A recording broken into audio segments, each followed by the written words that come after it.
What are some of the legacies of Rome? In terms of government, Rome's legacy is the separation of the government's branches: executive, legislative, and judiciary. The executive branch of Rome during the Republic was the consuls, the legislative was the assemblies who made the laws, and the Senate which decreed them, and the judges were the judiciary. The people's assembly served to vote for the consuls in the same way common people vote for elected officials in the present day.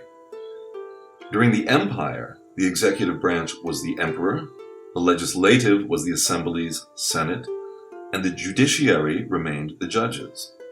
The concept that everyone was subject to the law equally, no matter their social class, is also a Roman innovation, as is trial by jury, civil rights, personal wills, and business corporations. The 12 tables addressed specifics of the law as well as penalties. The 12 tables were expanded under the reign of Justinian I into 50 books of law, known as the Pandects, but better known today as the Roman Digest, which was lost actually with the fall of Rome and only discovered in the Middle Ages, around 1070 CE, at which time it became the basis for the laws of Europe. Although Athens, Greece is the birthplace of democracy, Rome was where that concept developed. The laws initiated by the government of Rome, as well as the system of government, were the model for the United States of America's founding fathers.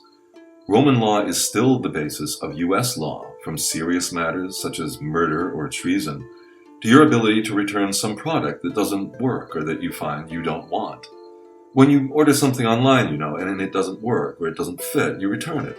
Well, that practice began in ancient Rome, when it became legal to return defective or unwanted purchases for a refund or a replacement. Engineering, sciences, art, and architecture follow this same pattern, as many of the commonplace items we take for granted today were either invented or developed by the Romans.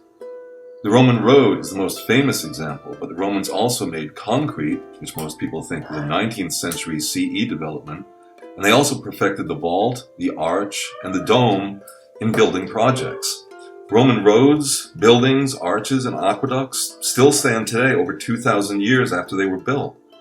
Roman architecture was so impressive, both in how it functioned and in how the buildings looked, that it became the model for later buildings throughout the world. In the United States, the Capitol building is based on the Roman Pantheon, and the Lincoln and Jefferson memorials are both patterned after Roman architecture. Ancient Rome had many of the same services and leisure activities as the present day. If any of their buildings caught fire, they were put out by the volunteer fire department, and buildings and people were protected by a police force known as the cohorts urbanae. The city's sanitation was managed by a highly developed sewer system, and Romans also enjoyed sports, games, and theater just as people do today. The concept of the amphitheater, a Greek creation, was fully developed by the Romans, and people would fill the seats to see their favorite teams play or hear a popular poet or writer recite, or watch the gladiatorial games. The Roman development of the amphitheater actually is an excellent example of one of Rome's most important policies, borrowing and improving on the concepts and inventions of other cultures which they'd absorbed into the empire. When they conquered a region, they adapted whatever they felt worked best for them. Sometimes they encountered a people they simply could not deal with, like the Picts of Scotland. So they built a wall, Hadrian's Wall and the latter Antonine Wall, to separate their lands from the other peoples. These walls, especially Hadrian's Wall, served more of a symbolic purpose than a practical one. They symbolized Rome's power, but they weren't that effective at keeping people out. Anyone who wants to cross a border will find a way over, under, or around a wall, and this is historically proven. So Hadrian's Wall was no different in this regard. Usually, though, Roman walls aside, the Romans would conquer a region and then adapt the best aspects of those people, of that culture, for their own use, while improving the conquered land through cultural transmission.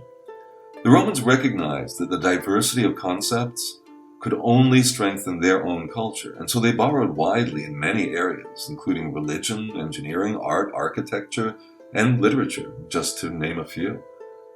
The Romans spoke Latin, and this language spread to regions conquered by Rome in the same way that Roman architecture and overall culture did.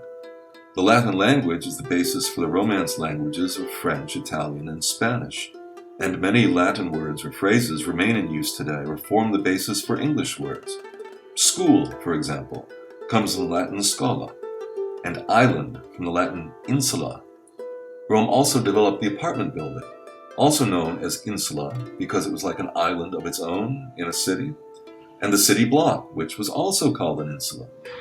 These apartment buildings had owners and landlords, running water and sanitation, just like apartment buildings today. In the summers, without air conditioning, it was pretty hot in a Roman apartment, and the people would go to public parks to swim and sit in the shade, just as they do today.